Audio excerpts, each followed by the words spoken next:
Fillojmë?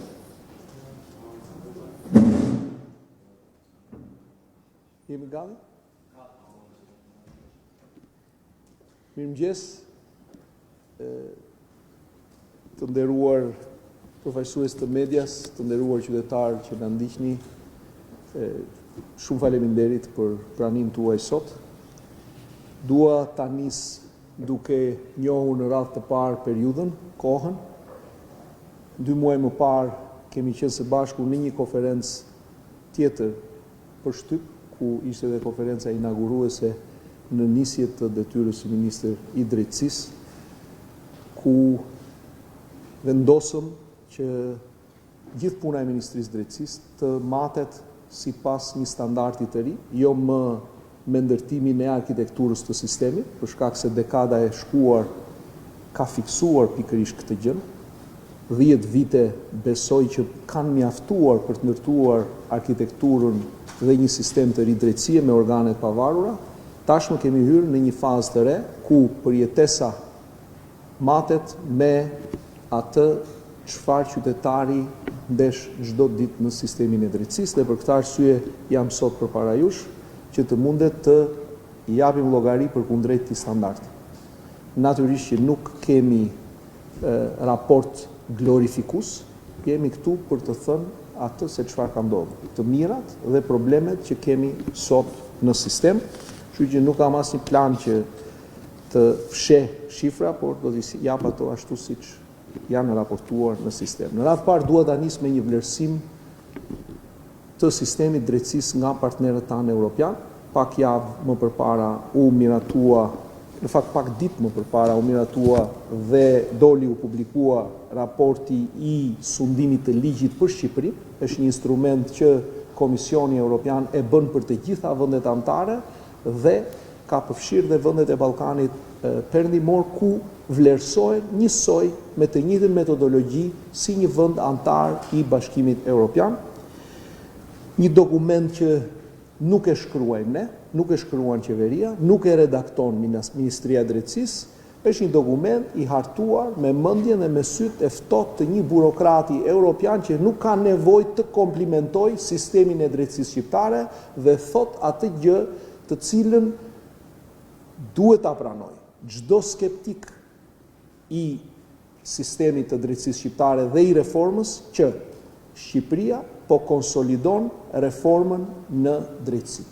Ky është pohimi kryesor i atij raporti. Njeh shumë mirë raporti përfundimin e procesit të vettingut. Disa nga ju këtu që i njoh personalisht e kanë raportuar që ditën e 1 dhe që ditën e parë, dhe ju e mbani mend gjithë skepticizmin për vettingun, e mbani mend se si thoshin që sistemi do ta haj, do ta glabëroj dhe këtë përpjekje të reformës shqiptare për të reformuar sistemin, po ja ku jemi sot, pas 9 vjetësh, një pastrim tërësor i gjithanshëm që nuk e ka parë asnjë vend i rajonit dhe shumë pak vende të Bashkimit Evropian e kanë përjetuar, pra vende anëtare apo ato të cilat donin të para antarësoheshin, pra që ishin në para antarësim. Këtë nivel besoj pastrimi me integritet, por edhe të dhimbshëm. Dhe raporti e vlerëson si një etapë historike, si konsolidim të pavarësisë dhe si integritet të sistemit gjyqësor. Momenti i dytë i raportit është ajo çfarë gjykata e lartë ka bërë, që unë besoj që është i lajmi mirë, e kemi raportuar në konferencën e mëparshme, por raporti e përsërit dhe thotë që 60% e uljes së backlogut nga gjykata e lartë besoj që janë një reduktim serioz dhe një shenjë mirë për sistemin që të gjitha gjykatat e tjera mund ta bëjnë. Mund ta bëjmë në apel, mund ta bëjmë në shkallë të parë dhe i kemi të gjitha mundësitë dhe burimet që besoj në ditët në vijim dhe në muajt në vijim të na ndodhi kjo gjë. Pra ky model duhet përsëritur në çdo shkallë. Elementi i tretë i një raporti është nisja e procesit të digitalizimit në të gjithë sistemin e drejtësisë shqiptare, qoftë në gjyqësor, qoftë në sistemin prokurorial, sepse unë besoj që nuk një pohim që bën raporti thjesht që kemi modernitet për hir të modernitetit, por do të kemi më pak radha, do të kemi më shumë transparencë, do të kemi më shumë eficiencë në sistemin gjyqësor, që do të thotë më pak qytetar që presin në gjykata pa e ditur se çfarë është duke ndodhur me dosjen dhe me çështjen e tyre.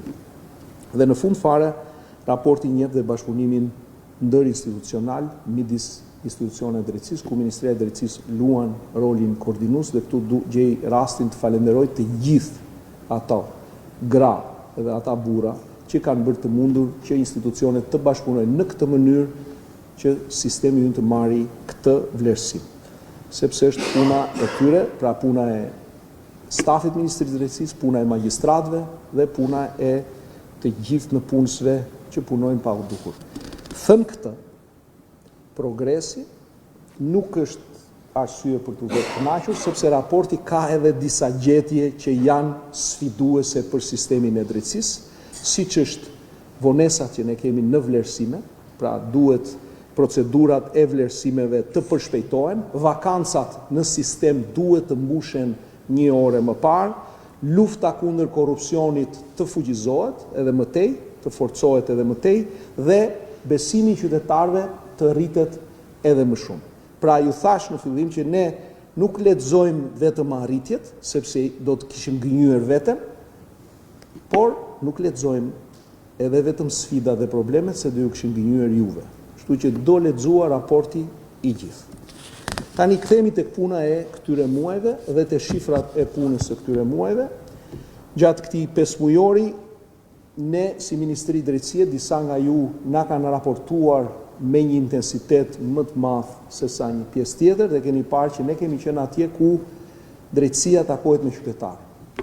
Në të gjitha shërbimet që jo vetëm Ministria e Drejtësisë i ofron përmes agjencive që ka nën varësi, por edhe sistemi ku ne kemi folur me avokatët, kemi folur me noterët, kemi folur me përmbaruesit për të kuptuar ato problematika. Tek aksesi në drejtësi do doja të ndaloja në fillim fare, sepse kemi marrë një zotim. Në Republikën e Shqipërisë, me nisjen e reformës në drejtësi, asnjë qytetar me pamundësi ekonomike nuk mundet të mbetet pas, për sa i përket asistencës juridike dhe për sa i përket mbrojtjes ligjore. E kam fjalën për ndihmën juridike falas. Në këto 6 muaj, 3174 qytetarë të Republikës kanë marrë shërbim nga shërbimi parësor. Pra nga zyrat tona, nga sportelet tona, kanë marrë ndihmë juridike falas. Asistencë, po e themi me gjuhë popullore, avokatie, kanë marrë një avokat falas. Dhe nuk janë shifra thjesht 3174, sepse pas tyre është një zonjë apo shumë zonja që ka nevojë të mbrohen nga dhuna në vendin ku duhet të ndiheshin më të sigurta, që është familja e tyre. Janë qytetarë cilët kërkojnë dinjitetin e punës tyre, për sa i përket pensionit, janë qytetarë cilët duan të mbrojnë banesat e tyre, përkundrejt atyre që i cënojnë, pra janë familje që nuk kanë pasur mundësi ekonomike të paguajnë avokat, por avokatin e ka siguruar Republika, e ka siguruar shteti. Dhe për sa i përket rritjes me vitin e kaluar, jemi duke folë për 19% rritje. Pra ky numër ka në vete 19% të rritjes me 6 mujorin e një viti më parë. Ndërkohë, për sa i përket vendimeve të gjykatave, për të marrë avokat falas në seancat gjyqësore, janë dhënë 604 vendime, ku kemi një rritje prej 38%. E them edhe një herë që shifrat vërtet flasin, por flasin për ato objektiv. Asnjë qytetar nuk do të mbetet pa ndihmë juridike për shkak të pamundësisë ekonomike. Ky është synimi ynë dhe këtë do të bëjmë deri në ditën e fundit që do të jemi në këtë detyrë. Për sa i përket amnistisë penale, dua që ta them që nuk jemi duke folur më për një ligj të miratuar, jemi duke folur për një ligj të zbatuar. Dhe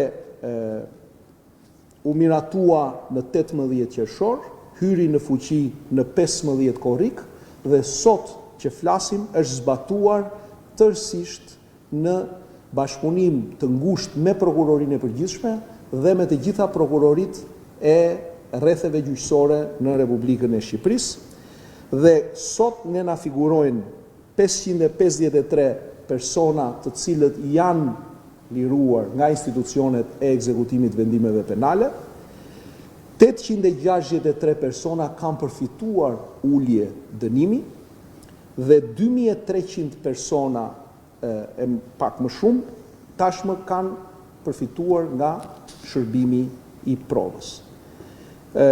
E di që ka krijuar atë debatin publik që krijon çdo amnisti, ashtu siç ndodhi edhe më përpara. Jam i gatshëm që t'ju përgjigjem pyetjeve nëse keni, por dua të them këtë gjë.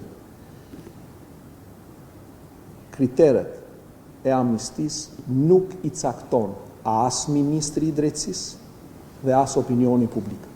Kriteret e amnistisë i vendos Kuvendi i Republikës, i cili i ka miratuar ato dhe ne kemi zbatuar duke bërë përjashtime, krimi i organizuar, korrupsioni, vrasjet në rrethana cilësuese, terrorizmi dhe ndërkohë ka dalluar, e tham dhe kur e paraqitëm amnistin, se cilët janë ata persona për të cilët dënimi e ka kryer qëllimin e vet dhe pjesa e mbetur ata mundet që të rehabilitohen duke u kthyer në shoqëri.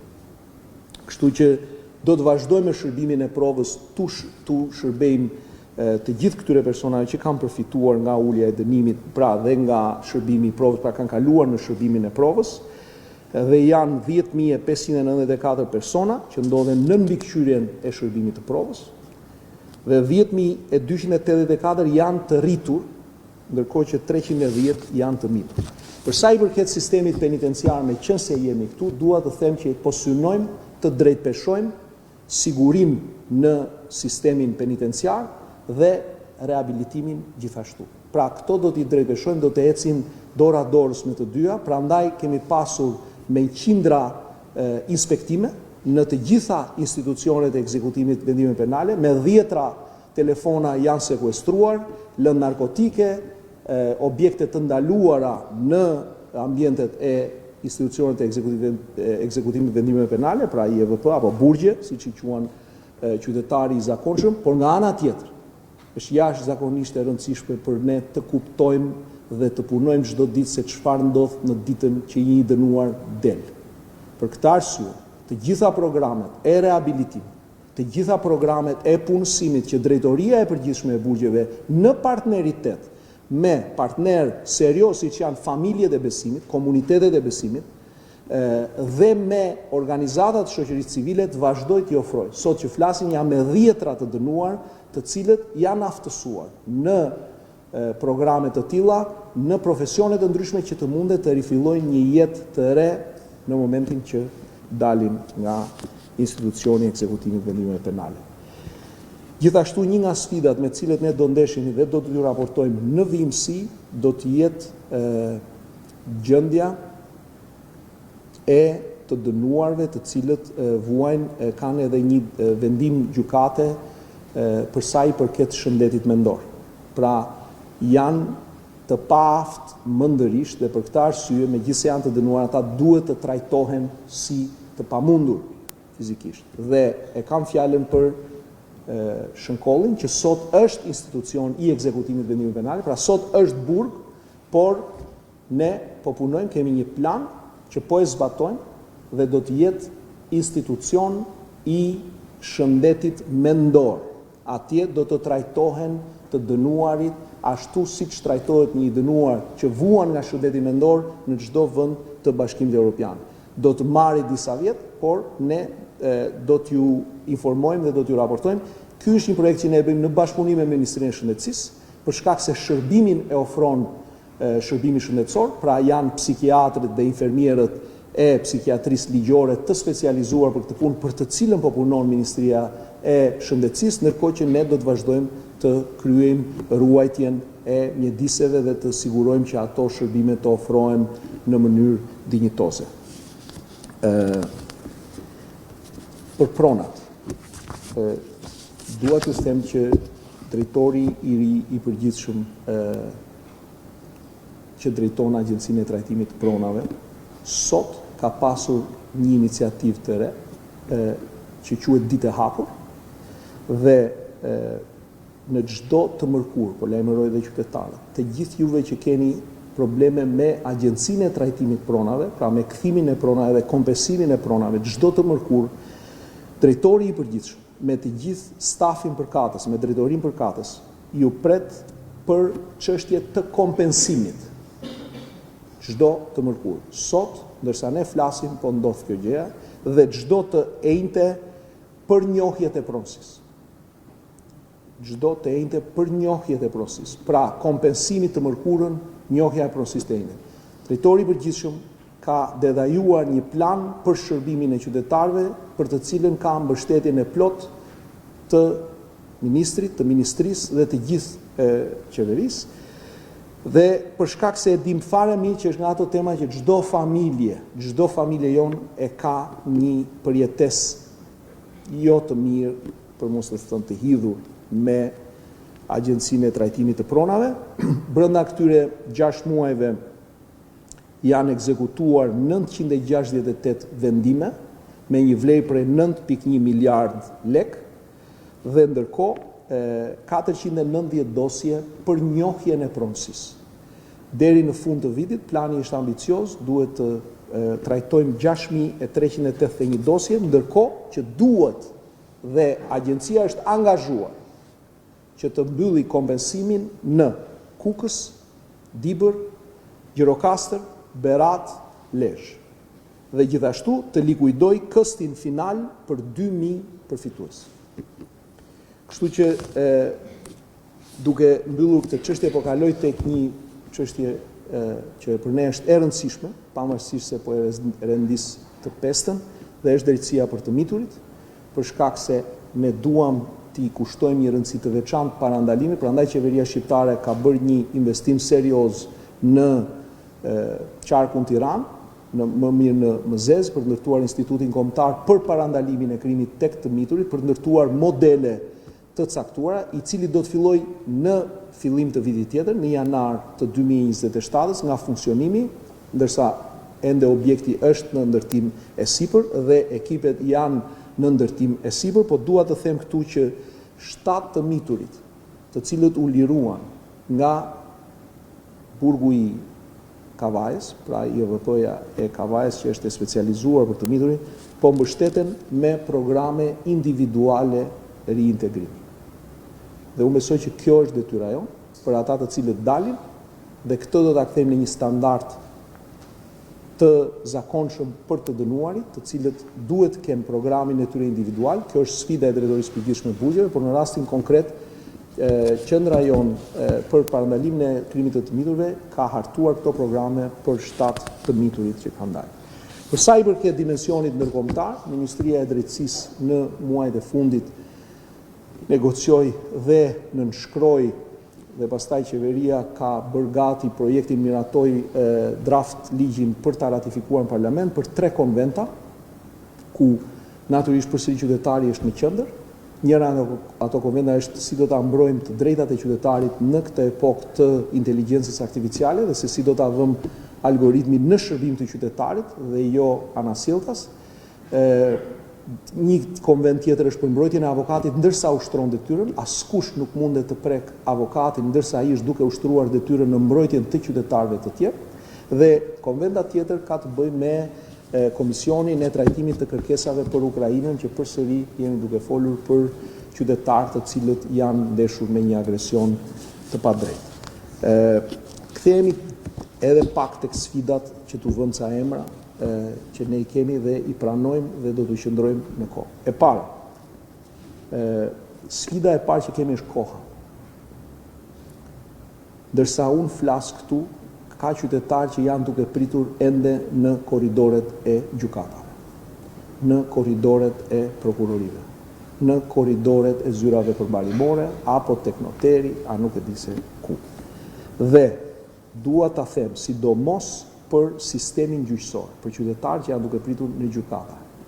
ne do masim çdo ditë kohën dhe do të majmë përgjegjës sistemin, për shkak se sot që ne flasim ende mbungojnë 111 magjistrat në sistem.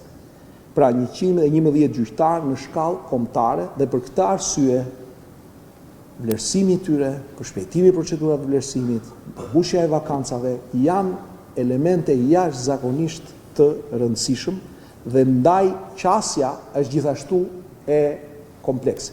Për shkak se shkolla e magjistraturës ka bërë pranime më shumë dhe besoj në 2 vitet e ardhshme përfundon trajtimi të gjithë vakancave nga shkolla e magjistraturës, pra me magjistrat të rinj, kanë parashikuar Këshilli i Lartë Gjyqësor vendet dhe shkolla e magjistraturës ka përgatitur këta magjistrat, por gjithashtu një element tjetër shumë i rëndësishëm është elementi i vlerësimit të pra përshpejtimit të digitalizimit, i cili do të rrisi eficiencën në sistem, por edhe infrastruktura për të cilën Ministria e Drejtësisë është duke bashkëpunuar me të gjitha organet përkatëse që të mundet të rrisim të zgjidhim hinkën që na është krijuar në apelin gjyqësor në Tiranë, për të cilën kemi siguruar fondet, kemi siguruar lejet dhe shumë shpejt do të fillojnë punimet për krijimin e ambienteve të përshtatshme për dhomën civile dhe dhoma penale të mundet të ketë mjedisin ekzistuesa. Ky është një vendim që do ta marrë vetë Këshilli i Lartë Gjyqësor me gjykatën e apelit. Dua të them këtu se gjykata e lartë na tregoi se reduktimi i dukshëm i çështjeve prej 60% është i mundshëm. Pra ne nuk mundet të kënaqemi me zbritjen 1%, 2% që po na ndodh çdo vit, ka filluar trendi rënës i çështjeve të mbartura, por ne duhet të shkojmë me një plan konkret dhe Këshilli i Lartë Gjyqësor është duke punuar për këtë gjë. Ne si Ministri Drejtësie do të vazhdojmë të monitorojmë dhe ashtu siç lexojmë shifrat që i prodhon vetë sistemi, ashtu do lexojmë dhe perceptimet e publikut për t'i sjell ato përpara organeve të drejtësisë të pavarura. Dhe sfida e dytë ka të bëjë pikërisht me ritmin e institucioneve të pavarura të sistemit, i cili duhet të rritet. Dhe them këtë sepse KLG-ja ka realizuar 16 nga 46 vlerësime, KLP-ja ka realizuar 11 nga 32 vlerësime, natyrisht ka miratuar dhe programin me vlerësim me procedurë të vlerësimit dhe me procedurë të përshpejtuar, por duhet të rriten. Ritmi duhet të rritet, vlerësimet duhet të mbarojnë në kohë, në mënyrë që ne të mundet të plotësojmë vakancat, që çdo zyrë gjyqtari t'i përgjigjet qytetarëve me shpejtësinë, me ritmin e duhur, me transparencën e duhur. Kështu që 2 proceset që kemi përpara po i ndjekim me vëmendje, si zgjedhjen e prokurorit të përgjithshëm, ashtu dhe ripërtëritjen e këshillave, të cilat siguroj që do të jenë besoj sistemi gjyqësor do të siguroj që ato të jenë transparente, ato të jenë meritokratike dhe ato të jenë tërësisht të mbrojtura larg ndikimit politik. Dhe sfida e tretë është besimi. Ne duhet të vazhdojmë të rrisim besimin, pra barometri që ne prezantuam përpara ca ditësh përpara institucioneve tregon që ka një rritje besimi, ka një rritje besimit të publikut, ka një rritje besimit të kompanive. Vetëm do të jap një shifër sot që 7 nga 10 kompani besojnë që reforma në drejtësi ka bërë punën e duhur dhe sot ne kemi një sistem më të pavarur dhe sot kemi një sistem i cili mundet të japë një drejtësi më cilësore nga më përpara ka qenë diku ke 3 nga 10. Për të kthyer edhe një herë te objektivi ynë madhor, i cili është mbyllja e kapitullit 23 në fund të vitit 2027, nga e cila na ndajnë 60 javë. Kemi një kronometër dhe kronometri që Ministria e Drejtësisë ka nuk është vetëm kronometri i Komisionit Evropian, është kronometri i qytetarit shqiptar. Qytetari shqiptar do të shikojë se si standardi evropian vjen në sallën e gjyqit shqiptare, qoftë ai i cili ndeshet me çështje civile, qoftë ai që ndeshet me çështje penale. Pra, nuk ka rëndësi se si ngjan qytetari, ai është i barabartë, kështu që ky standard duhet të jetë aty, nuk ka rëndësi se kush është qytetari që hetohet nga prokuroria, ai standard duhet të jetë aty dhe Ndaj thash që kronometri i qytetarëve që presin drejtësi çdo ditë do të jetë kronometri i Ministrisë Drejtësisë në këto 60 javë, sepse ky kronometër përputhet me kronometrin e integrimit evropian dhe ndaj barometri i drejtësisë do të ketë të dyja, dhe shifrat e sistemit, por dhe perceptimin e publikut shqiptar. Dhe besoj që objektivi ynë që ka një datë është brenda dhjetorit të 27-ës për piketat përmbyllëse duhet miratohen, që do të thotë që ne duhet jemi brenda shtatorit të 2027-ës, pra vitin tjetër në shtator të jemi gati të kemi mbyllur detyrat e shtëpisë që na lën raporti i piketave përmbyllëse. Kështu që përgjegjësinë e kemi të qartë, e dim fare mirë që gjykata gjykojnë, nuk është Ministria e Drejtësisë, prokurorit hetojnë, nuk është Ministria e Drejtësisë. Inspektori i lartë i drejtësisë inspekton, nuk është Ministria e Drejtësisë. Ministria e Drejtësisë koordinon të gjitha këto institucione, ndaj u mlodhëm dhe para një jave, që detyrat përkatëse që ka secili institucion të përmbushen. Dhe nga ana tjetër, ne do të rrisim transparencën ku ritmet nga dalësohen. Që do të thotë, ne do t'i vëmë shifrat përpara këtyre institucioneve dhe përpara publikut, siç bëm sot, kur ritmet nga dalësohen. Kështu që e thash këtë sepse nuk duhet jetë vetëm një ritëm i integrimit, duhet të jetë ritmi i atyre fëmijëve që presin që më në fund Shqipëria të jetë anëtare me të drejta të plota e Bashkimit Evropian. Në mbyllje të nderuar gazetarë, të nderuar qytetarë që na ndiqni, dua të them që reforma në drejtësi nuk ka qenë kurrë projekt i lehtë. Dhe nuk është nga ato ndërtesat me çelës në dorë, apartament me çelës në dorë që e merr edhe futesh edhe mbaron. Drejtësia në këtë anë të parajsës do jetë gjithmonë në punë e sipër, një projekt në punë e sipër. Për këtë arsye është jashtëzakonisht e rëndësishme që neve të bëjmë punën tonë, gjyqtari të vazhdojë të bëjë punën e vet, pa ditur se kush qëndron përpara tij, të javi drejtësinë në kohë, me transparencë, hetuesi dhe oficeri i policisë gjyqësore dhe prokurori të vazhdojnë të hetojnë pa parë se kë kanë përpara, dhe ne si Ministri Drejtësie të mundet që të gjitha kushtet që nevojitet për të bërë këtë punë t'i sigurojnë, për sa i përket infrastrukturës, për sa i përket financave, për sa i përket burimeve njerëzore. Kështu që premtimi i sotëm është që nuk do matemi ne me çfarë është bërë në 10 vitet e shkuara, ne do matemi me atë që mungon çdo ditë në sistemin e drejtësisë shqiptare, dhe për këtë arsye do kërkojmë edhe ndihmën tuaj që së bashku të mbajmë përgjegjës njëri tjetrin sistemin në mënyrë që t'ia dalim në shtatorin e 2027.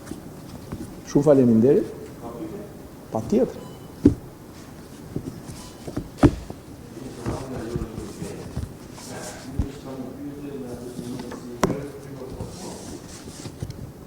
Përshëndetje. Përshëndetje. Eni Ferrati nga Euronews Albania. Fillimisht kam një pyetje lidhur me vetëm si sistemi 41 bis, vetëm pak minuta më parë një personazh i të rëndësishëm të botës krijimit është sekuestruar një aparat celular në një burg sigurisë të lartë.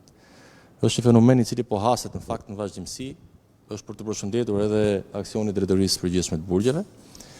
Pse nuk po popullohet ky lloj sistemi i ashpër në kushtet ku personazhet botës krijimit po kanë mundësi që të komunikojnë nga brenda qelive edhe ndoshta të kryejnë krime pa i paragjykuar. Pyetja parë, pyetja dytë më vjen nga terreni, zoti ministër, janë disa efektiv policisë burgjeve të cilët më shkruajnë lidhur me një problematikë që kanë hasur prej vitesh, ndjehen të pamotivuar, por nga ana tjetër edhe të diskriminuar për shkak se nuk marrin trajtimin financiar të ushqimit, siç e merr policia e shtetit, ushtria apo shërbimet tjera të kësaj natyre, dhe besoj që e meritojnë dhe një përgjigje. Faleminderit.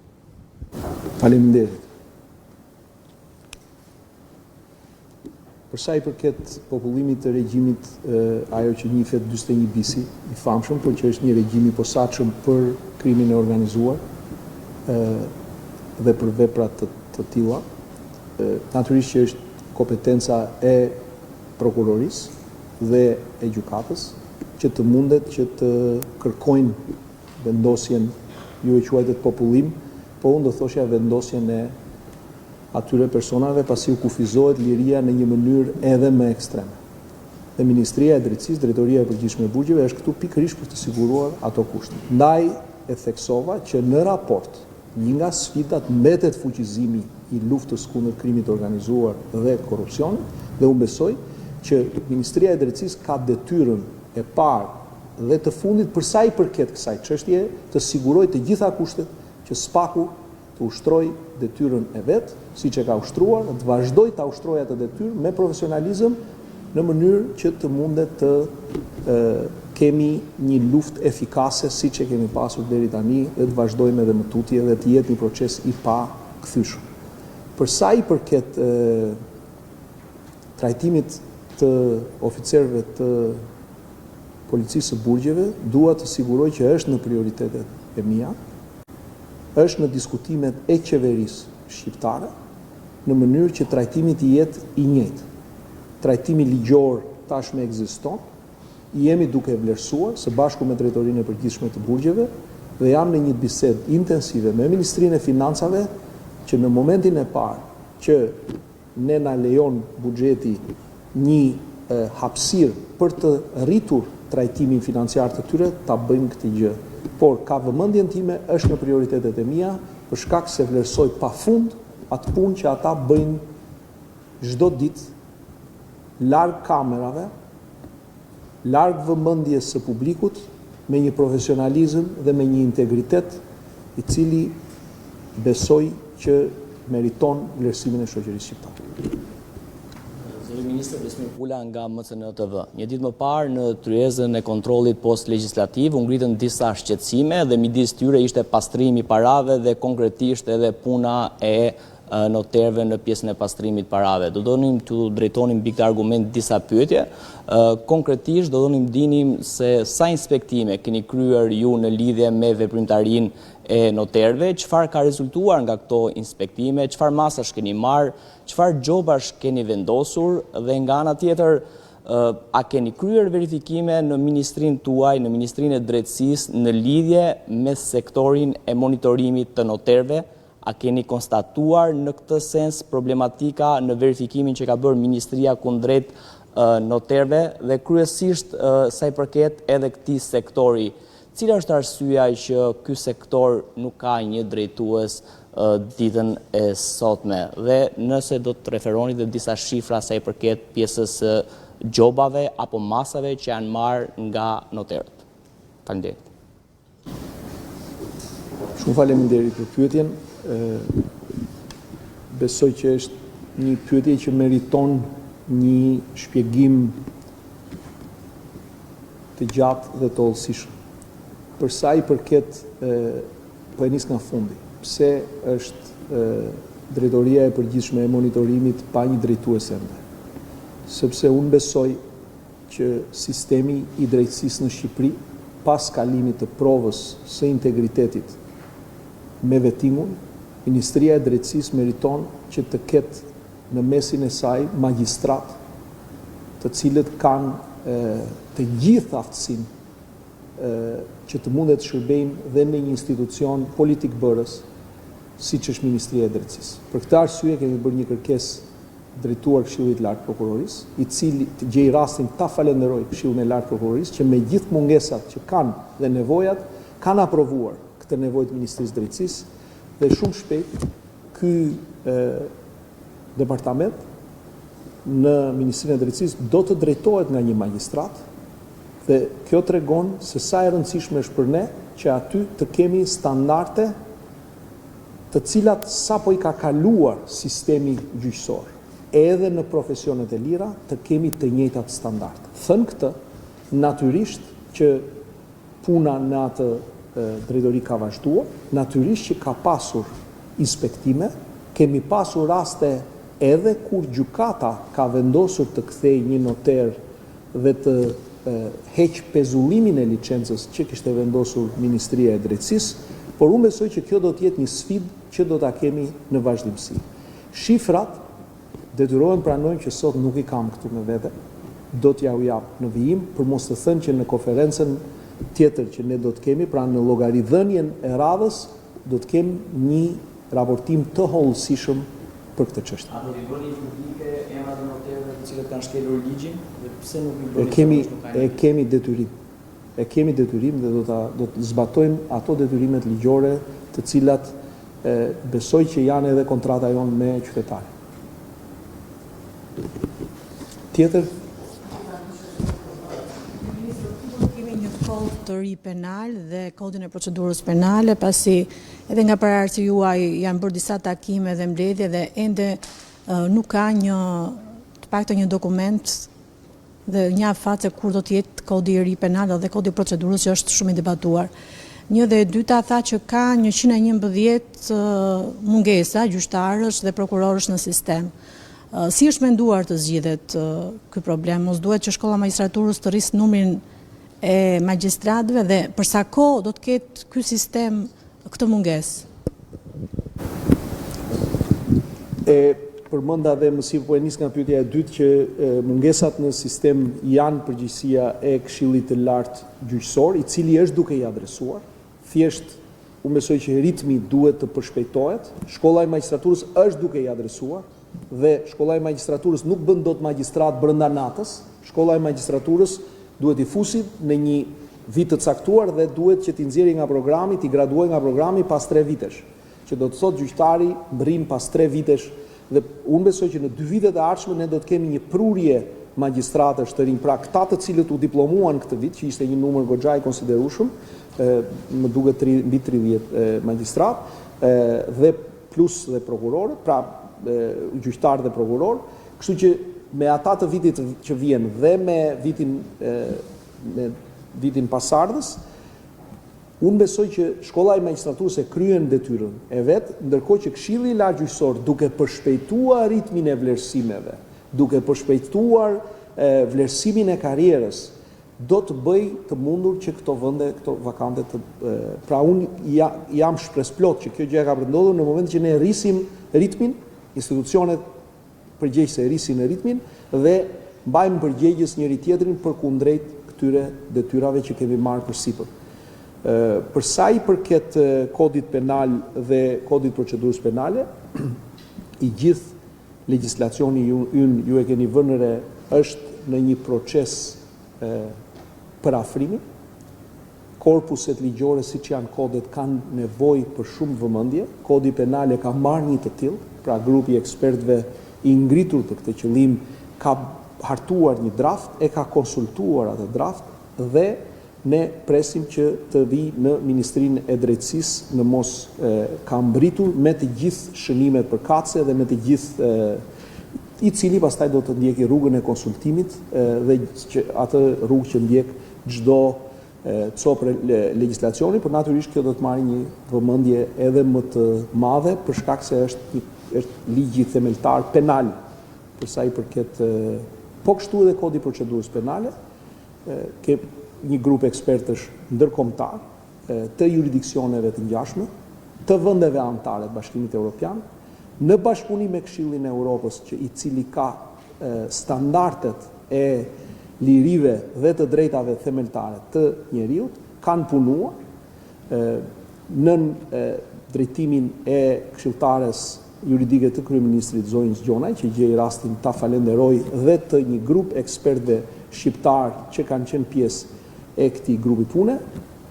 Do të në ditët në vijim do të njihemi me draftin dhe gjithashtu do të fillojmë një proces të gjerë konsultimi me institucionet përkatëse dhe në këtë mënyrë besoj edhe me publikun shqiptar, me shoqërinë civile, kështu që do të njiheni në ditët në vijim. Nuk duam të nxitojmë sepse janë ato bloqe legjislative të cilat bëhen dhe duhet i qëndrojnë sprovës së kohës. Kështu që do të marrim kohën e duhur për të bërë më të mirën me të dyja copat e legjislacionit që juve pyetët. Përshëndetje, Anila Hoxha nga Top Channel. Në fakt kam 3 pyetje, zoti ministër. Pyetja e parë lidhet me deklaratën e zotit Ulsi Manja, që pak ditë më parë foli për ndryshime kushtetuese që heqin kufizimin e mandatit për prokurorët e posaçëm. Meqense Drejtoria e Kodifikimit është në varësitë të Ministrisë Drejtësisë, apo bëhen diskutime konkrete për ta ndryshuar këtë ligj dhe për të patur ndryshime kushtetuese për mandatin e prokurorëve të posaçëm? Pyetja e parë. Pyetja e dytë. Përse mjaft telefon të bllokuar në burgje, sikurse i fundit i gjetur Laert Haxhis në burgun e Drenovës, po dërgohen përmes BK-s për ekspertiza në SPAK? Për çfarë dyshoni? Dhe pyetja e tretë lidhet me atë që ju e thatë dhe cilësuat gjatë deklaratës suaj për një proces apo 2 procese të rëndësishme për garën për prokurorin e përgjithshëm dhe për zgjedhjen anëtare në 2 këshilla, ku ju thoni se do garantoni që politika të qëndrojë jashtë influencave të saj. Si do ta garantoni ju që këtë gjë, që politika të mos fuzuar në këto 2 procese të rëndësishme? Faleminderit. Shumë faleminderit për pyetjen. Besoj që është edhe për pyetjet, besoj që është edhe grupi i fundit i pyetjeve, për shkak se ju kërkoj shumë ndjes nëse ka pyetje tjera, ne duhet të fillojmë shumë shpejt ndërën e qeverisë, duhet të jemi pranishëm atje. Për sa i përket kufizimit të mandatit prokurorit, deklaratën e zotit Manja, unë besoj që është një nga çështjet që ka qenë në diskutim dhe ka ndodhur në kuadrin e raportimit. Pra duhet të njohim shumë mirë kontekstin në të cilën kjo është thënë. Ditë të them që mandati i tyre është i garantuar në kushtetutën, në aneksin e kushtetutës së Republikës së Shqipërisë, që do të thotë që ka nevojë për një vlerësim jashtëzakonisht të kujdesshëm, jo vetëm nga ata vetë, nga institucionet përkatëse siç është Kuvendi i Shqipërisë, por edhe Komisioni Evropian, me të cilin ne po partnerizojmë, dhe Shtetet e Bashkuara të Amerikës, me të cilët i kemi pasur partner strategjik në reformën në drejtësi. Për sa i përket telefonave, siç thash, si ministër drejtësie nuk mundet të komentojnë në çështje të cilët heton forca posaçme, struktura e posaçme kundër krimit të organizuar. Është informacion që ata e kanë dhe e përdorin për çështjet e tyre, kurse gara është shumë e thjeshtë, garantimi i mos ndërhyrjeve në politikë. Ne njohim dhe do t'i njohim deri ditën e fundit kufit e kësaj magjorance që është gati shumicë e cilësuar. Dhe e keni parë që i kemi njohur ato kufi duke mos kaluar në asnjë moment në sinoret e institucioneve të pavarura të drejtësisë. Qoftë përmes gjërave të thjeshta, siç janë sulmet, kërcënimet ndaj prokurorëve ku shndrohen emrat edhe ku denigrohen në identitetin e tyre personal, familjar, po ashtu edhe në atë ligjor, ku ne dim fare mirë se ku janë sinoret e një shumice qeverisë që të mundet të ofroj shërbimin cilësor tek qytetari. Faleminderit, ditë të mbarë dhe shumë mirënjohës për misionin tuaj.